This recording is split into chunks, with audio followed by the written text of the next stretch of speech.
दोस्तों, एंगर यानी कि गुस्सा। तो गुस्से पे काबू रखना सही में एक बहुत बड़ी चुनौती है।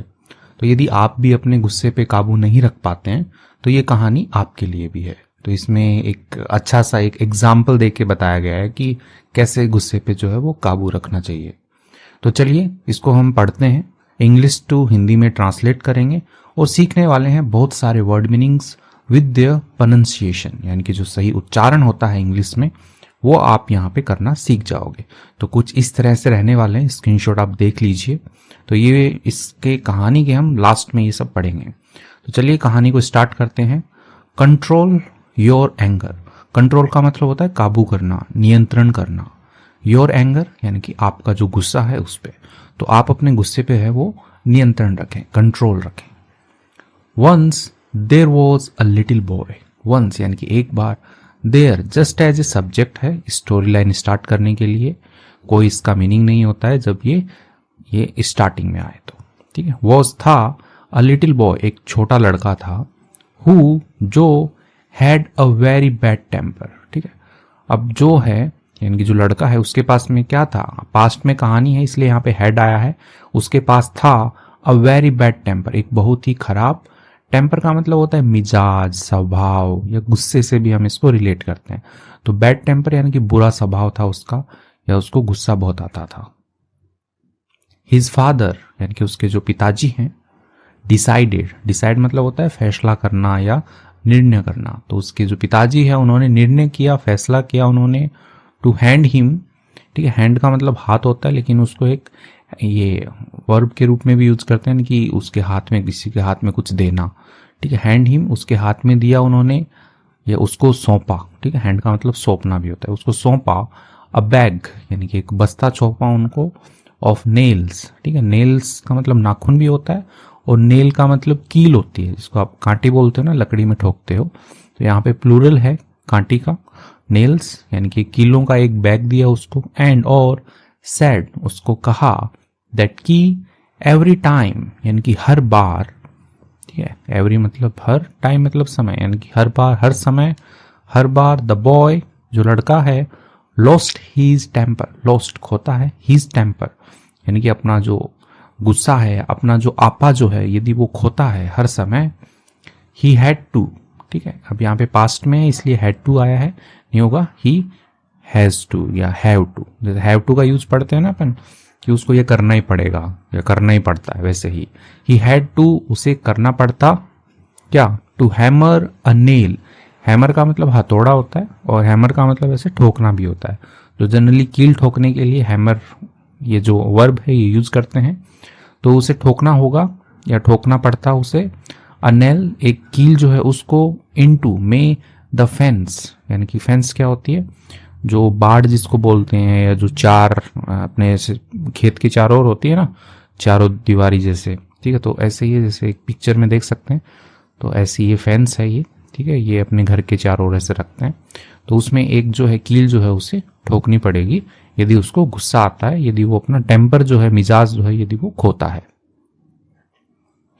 ऑन द फर्स्ट डे यानी कि पहले दिन, द बॉय यानी कि जो लड़का है, हैम्बर्ड, ठीक है। हैमर्ड यानी कि उसने ठोकी, 37 नेल्स, 37 यानी कि 37 नेल्स यानी कीले हैं वो उसने ठोकी, इनटू दैट फेंस, इनटू में दैट फेंस यानी कि उनकी जो वो जो बाड़ है, चार दीवारी वाली बाड़ है, उसके अंदर उसने 37 नेल्स जो है वो ठोकी उसने, यानी कि उसको 37 बार जो है वो गुस्सा आया उसको। द बॉय जो लड़का है, ग्रेजुअली, ग्रेजुअली होता है धीरे धीरे, ठीक है, लगातार धीरे धीरे। बिगेन यानी कि जो लड़का है उसने क्या किया, बिगिन के यहाँ पे सेकंड फॉर्म है, बिगेन यानी कि उसने शुरू किया, टू कंट्रोल अर्थात नियंत्रण करना, हिज टेम्पर अपना जो स्वभाव है, गुस्सा है, उस पे उसने काबू करना जो है उसने धीरे धीरे जो है उसने शुरू किया। Over the next few weeks, over यानी कि जो आगे वाले जो वीक्स आ रहे हैं, नेक्स्ट फ्यू वीक्स अगले कुछ सप्ताहों तक, ठीक है। वीक्स होता है सप्ताह, ठीक है। तो अगले कुछ सप्ताहों तक उसने धीरे धीरे जो है वो काबू करना जो है वो शुरू कर दिया। एंड और the number of nails, and the number यानी कि जो संख्या है, नेल्स कीलों की, ही वॉज हैमरिंग वो क्या कर रहा था, ठोक रहा था। हैमर होता है ठोकना, हैमरिंग ठोक रहा था, इनटू द फेंस यानी कि जो बाड़ है, ठीक है, जो आपको ऊपर दिखाया, तो उसके अंदर ठोक रहा था। स्लोली डिक्रीज्ड, स्लोली यानी कि धीरे धीरे, डिक्रीज्ड यानी कि कम हो गई। इंक्रीज मतलब होता है बढ़ जाना, ठीक है, डिक्रीज मतलब होता है कम हो जाना। तो डिक्रीज्ड यानी कि वो कम हो गई, यानी कि उसने जो ठोकने की जो संख्या है वो कम कर दी, क्योंकि उसको गुस्सा जो है वो कम आने लग गया। ही डिस्कवर्ड, उसने पाया, it was easier, it was यानी कि यह था, ईजियर यानी कि आसान था यह, टू कंट्रोल नियंत्रण करना, हिज टेम्पर अपने गुस्से को जो है वो कंट्रोल करना ये आसान था। देन होता है कंपैरिजन के लिए, तो कंपेयर कर रहा है किससे, टू हैमर ठोकने से, दोज नेल्स उन कीलों को, इनटू द फेंस यानी कि उस बाड़ के अंदर कीलों को ठोकना है, उससे आसान क्या है, अपने गुस्से को कंट्रोल करना। ये उसने पाया, ठीक है, डिस्कवर करना, खोजना, पाना, ठीक है, तो ये उसने पाया ऐसा। फाइनली अंततः, द डे केम यानी कि जो दिन है, केम आया यानी कि वह दिन आया, व्हेन जब, the boy didn't lose his temper at all, तो बॉय है लड़का जो है, डिडंट लूज यानी कि उसने नहीं खोया, हिज टेम्पर अपना जो आपा है, ठीक है, अपना जो स्वभाव है, अपना जो गुस्सा है वो उसने नहीं खोया, ठीक है। टेम्पर का मतलब स्वभाव होता है, आपा होता है ना कि अरे उसने अपना आपा खो दिया, तो वैसे ही उसने अपना आपा नहीं खोया, एट ऑल यानी कि बिल्कुल भी नहीं, ठीक है, तो उसने बिल्कुल भी जो है अपना आपा नहीं खोया। ही टोल्ड हिज फादर, उसने कहा, ठीक है, टेल मतलब बताना होता है, तो यहाँ पे पास्ट में चल रही है, टोल्ड उसने बताया, हिज फादर अपने पिताजी को, द न्यूज यानी कि जो खबर है उसने बताया कि देखो डैडी, अब मैंने जो है बिल्कुल भी जो है वो अपना जो टेम्पर है वो नहीं खोया, मेरे को गुस्सा जो है वो नहीं आया। एंड और द फादर सजेस्टेड, पिताजी है उन्होंने क्या किया, सजेस्ट किया, उन्होंने सुझाव दिया, उन्होंने, दैट की द बॉय जो लड़का है, शुड नाउ उसे क्या करना चाहिए, नाउ यानी कि अब, शुड का मतलब होता है चाहिए, ठीक है, तो बॉय है उसको शुड चाहिए, क्या करना चाहिए, पुल आउट, पुल आउट होता है कि बाहर निकालना, ठीक है, खींच के किसी चीज को बाहर निकालना होता है, उसको पुल आउट कहते हैं। पुल का मतलब खींचना होता है जनरली, तो पुल आउट करे, खींचे या बाहर निकाले, अ नेल एक कील को, एवरी डे हर दिन, तो हर दिन जो है वो एक कील को बाहर निकाले, ऐसा उसे सजेस्ट किया कि तुम्हें ऐसा करना चाहिए। He kept his temper under control, तो उसे ये क्यों करना चाहिए, टू कीप मतलब होता है रखना, केप्ट यानी कि रखने के लिए, इनकी पास्ट में चल रही है इसलिए केप्ट आया, रखने के लिए। हिज टेम्पर अपना जो गुस्सा है, स्वभाव है, उसको अंडर कंट्रोल यानी कि अंडर नीचे, कंट्रोल यानी कि नियंत्रण में, तो नियंत्रण में रखने के लिए उसे हर दिन कील को जो है वो निकालना चाहिए। द डेज पास्ट यानी कि जो दिन है, पास्ट का मतलब होता है बीतना, पास्ट यानी कि जो दिन है बीते, एंड और द यंग बॉय यानी कि जो जवान लड़का है, वॉज फाइनली, वॉज था, फाइनली यानी कि आखिरकार था, एबल होता है सक्षम, तो वॉज एबल होता है कि वह सक्षम था, फाइनली यानी कि आखिरकार वह सक्षम था क्या करने में, टू टेल बोलने में, हिज फादर अपने पिताजी को, दैट की all the nails were gone, all the nails यानी कि जो सारी की सारी जो कीले हैं, वर गॉन पैसिव में लिखा गया है, ठीक है, गो वेंट गोन, थर्ड फॉर्म है गो के यहाँ पे, कि जा चुकी है यानी कि निकाली जा चुकी हैं, तो अपने पिताजी को ये बोलने में वो सक्षम था कि पिताजी सारी की सारी कीले जो है वो उन्होंने निकाल दी है। The father took his son by the hand, the father जो पिताजी जो हैं, टुक, ठीक है, टेक मतलब लेना होता है, टुक ले गए, हिज सन अपने बेटे को ले गए, बाय द हैंड यानी कि हाथ पकड़ के ले गए, एंड और यानी कि हाथ पकड़ के लिया उन्होंने, लेड हिम, ठीक है, लीड की सेकंड फॉर्म है यहाँ पे, लेड, उसको लेके गए, कहाँ लेके गए हिम उसको, टू द फेंस यानी कि जो बाढ़ है, ठीक है, जहाँ पे वो कील ठोकता था वहां पे उसको लेके गए, ठीक है, मार्गदर्शन करने के लिए होता है लीड, ठीक है, उस दिशा में उसको लेके गए।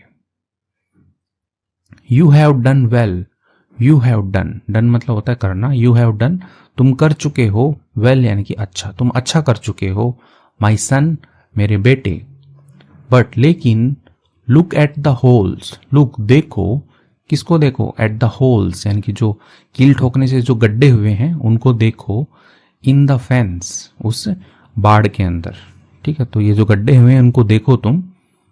The fence will never be the same, the fence यानी कि जो बाड़ है जिसके अंदर वो कील ठोकता था, विल नेवर बी यानी कि नहीं होगी कभी, द सेम यानी कि पहले जैसी। तो ये पहले जैसी नहीं होगी क्योंकि उसमें तुमने कील ठोक दी है, गड्ढे ठोक दिए हैं, मतलब कील ठोकने से जो गड्ढे हो गए ना, तो वो पहले जैसी नहीं हो सकती अभी। अब ये आगे ज्ञान की बात बता रहा है।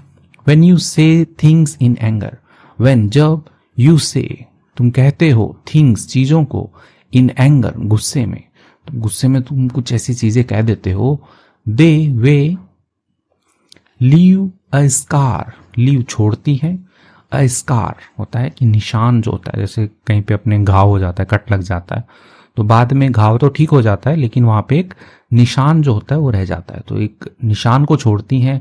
Just like this one, just यानी कि बस, लाइक यानी की तरह, दिस वन यानी कि इसकी तरह, यानी कि वो जो उनकी फैंस है उसके अंदर उसने कील ठोकी थी और वहां पे जो गड्ढा हो गया, तो वो इशारा करके बता रहा है कि जस्ट लाइक दिस वन, इस तरह, इसकी तरह। ठीक है, वन का मतलब एक होता है लेकिन यहाँ पे उस चीज को इंडिकेट कर रहा है वो, ठीक है, कि इसकी तरह गड्ढे हो जाते हैं। यू कैन पुट, तुम रख सकते हो, अ नाइफ यानी कि एक चाकू को, इन अ मैन एक आदमी में, तो एक आदमी को तुम चाकू मार सकते हो, एंड और ड्रॉ इट आउट, ठीक है, ड्रॉ आउट होता है बाहर निकालना, इट यहाँ पे चाकू के लिए है, तो ड्रॉ इट आउट उसको बाहर निकाल सकते हो। It won't matter how many times you से आई एम सॉरी, इट यानी कि यह है बस स्टार्ट करने के लिए। विल नॉट, ठीक है, विल नॉट को साथ में लिखा गया, वॉन्ट, ठीक है, मैटर होता है फर्क पड़ना, ठीक है, तो इट विल नॉट मैटर, इससे फर्क नहीं पड़ेगा, हाउ मेनी टाइम्स यानी कि कितनी बार, यू से तुम कहते हो, आई एम सॉरी मुझे माफ कर दो, तो मुझे माफ कर दो कितनी बार कहते हो इससे कोई फर्क नहीं पड़ेगा यदि तुमने किसी के चाकू जो है वो घोंप के निकाल दिया है। The wound is still there, the wound यानी कि जो घाव जो है, इज है, स्टिल यानी कि अभी भी, देर यानी कि वहां पे जो घाव है वो अभी भी वहां पे है, इससे कोई फर्क नहीं पड़ेगा। तो इसके साथ में कहानी जो है वो कंप्लीट हो गई है, यानी कि लड़के को जो है वो एक सीख दे दी उन्होंने कि ऐसा नहीं करना चाहिए। तो अब इसका मोरल जो है वो पढ़ते हैं। मोरल का मतलब शिक्षा होती है, हर कहानी से हमें कुछ ना कुछ सीखना चाहिए। तो ये कहानी हमें क्या सिखाती है? कंट्रोल योर एंगर, यानी कि अपना जो क्या बोलते हैं गुस्सा जो है उस पर नियंत्रण करना चाहिए, ठीक है, नियंत्रण करो। एंड और don't say things to people, don't say, ठीक है, डोंट से मतलब मत कहो, ठीक है, डोंट डू ये मत करो, ऐसे डोंट से मत कहो, थिंग्स चीजें मत कहो, टू पीपल लोगों को, in the heat of the moment, heat होता है गर्मी, ऑफ द मोमेंट यानी कि उस क्षण की जो गर्मी है, ठीक है, यानी कि किसी से मान लो लड़ाई हो गई तो उस टाइम पे क्या हीट है वहां पे, ठीक है, वहां पे गर्मी हो रखी है, किसकी, बातों की, लड़ाई की। तो उस टाइम पे आप लोगों को वो चीजें मत कहो, दैट जो यू मे लेटर रिग्रेट, यानी कि जिससे क्या हो, लेटर यानी कि बाद में, रिग्रेट मतलब खेद, यानी कि जिससे तुम्हें बाद में दुख हो। तो ऐसी चीजें हैं वो आप लोगों को मत कहो, उस क्षण पे मत कहो जब आपका झगड़ा हो रहा हो या हीट क्रिएट हो रखी हो। Some things in life, something यानी कि कुछ चीजें जो होती हैं इन लाइफ जीवन में, you are unable to take back, you are आप नहीं होते, क्या नहीं होते, अनेबल होता है असक्षम होना, ठीक है, एबल होता है सक्षम होना कि मैं ये करने में सक्षम हूं, I am able to do this, ठीक है, अनेबल यानी कि मैं सक्षम नहीं हूं। तो यू आर अनेबल आप असक्षम होते हैं, टू टेक बैक वापस लेने में, ठीक है। तो कोई चीजें होती है जैसे आपने किसी को कुछ बोल दिया ऐसा, तो आप वो अपने वर्ड्स जो वो वापस नहीं ले सकते हो क्योंकि वो उसके पास पहुंच गए हैं और उसके जहन में उतर गए हैं, उसको घाव दे दिया है उन्होंने। तो इसके साथ में कहानी का मोरल भी हमने पढ़ लिया है। अब कुछ वर्ड मीनिंग्स है जो पढ़ लेते हैं, इस कहानी में यूज हुई है with their pronunciation. Temper, temper का मतलब होता है क्रोध यानी कि गुस्सा, ठीक है, या स्वभाव होता है, मिजाज होता है, आपा होता है कि मैंने अपना आपा खो दिया, आई लॉस्ट माई टेम्पर, कहते हैं ना कि आई लॉस्ट मैंने खो दिया, माई टेम्पर मेरा आपा खो दिया, मेरा मिजाज खो दिया, वैसे ही। नेल्स होती है कीले, फेंस होती है बाड़, ठीक है, बाड़ होती है फेंस। ग्रेजुअली होता है धीरे धीरे, धीरे धीरे यानी कि धीरे धीरे कुछ होता है। कंट्रोल होता है नियंत्रण करना। डिक्रीज्ड यानी होता है घटा, ठीक है, घटना, कम होना। इंक्रीज मतलब बढ़ना होता है, डिक्रीज मतलब कम होना होता है। डिस्कवर्ड होता है खोजा, ठीक है, डिस्कवर मतलब खोजना होता है, खोजना, पाना, ठीक है, ये डिस्कवर्ड में आता है। इजियर यानी कि आसान। फाइनली होता है आखिरकार, अंततः। पुल आउट होता है बाहर निकालना, ठीक है। पुल मतलब खींचना होता है, पुल आउट मतलब बाहर निकालना, खींच के बाहर निकालना। पास्ट यानी कि बीते, ठीक है, बीता, पास्ट मतलब बीतना होता है ना, व्यतीत होना। अनेबल यानी कि असमर्थ। रिग्रेट होता है पछतावा, ठीक है, पछताना। एंगर होता है क्रोध, गुस्सा। हीट ऑफ द मोमेंट यानी कि उस क्षण की जो गर्मी है, ठीक है, किसी लड़ाई झगड़े की जो गर्मी है वो, ठीक है। क्षण भंगुर भी लिखा हुआ है, बहुत ज्यादा हिंदी हो गया ये। लेटर यानी कि बाद में। वुंड या होता है घाव होता है। स्कार होता है निशान, जैसे कहीं पे चोट लग जाती है अपने, तो वहां पे पहले घाव होगा तो वो वुंड होगा, और जब वो घाव सूख जाएगा, मतलब जो खरूंट वगैरह होता है वो उतर जाएगा, तो वहां पे एक निशान हो जाता है, उसको क्या कहते हैं, स्कार कहते हैं। नाइफ यानी चाकू होता है। मैटर यानी कि मायने रखना या फर्क पड़ना, ठीक है। तो इसके साथ में हमने वर्ड मीनिंग्स जो है वो भी सारे देख लिए हैं। आपको वीडियो पसंद आई है तो इसको लाइक कर लीजिए, चैनल पे नए हैं तो इसको सब्सक्राइब कर लीजिए। मैं ऐसी ही कहानियां लेके आता रहता हूं। मेरा नाम है पुनीत पारिक और आप देख रहे हैं hi fi English YouTube channel. Thank you.